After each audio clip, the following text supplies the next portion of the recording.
Hala, grabe ang daming ibon oh. Ano kaya ang ibig sabihin yan? Tanawa ninyo mga gaw oh. Lah, grabiha oy, gapanon gud. Muro magbitin. O ang nayang lawas oh. Abi man ako oh. Krasada ni siya mga gaw nato nga sa bukid ba. Dili man day langgam man day ni siya oh.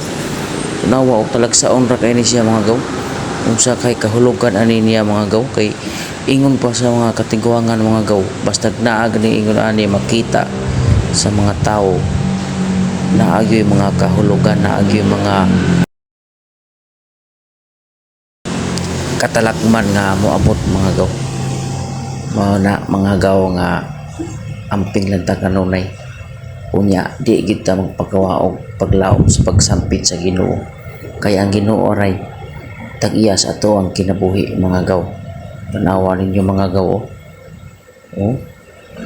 Talagsa ra kay na siya magpakita sa mga katawhan. Mugawas na siya mga gaw. Nagyoy mga katalagman nga moabot. Mauna siguro ni linog, bagyo o uban pa mga kaagaw. Tanawa, puti nagkahana uy. Gapanon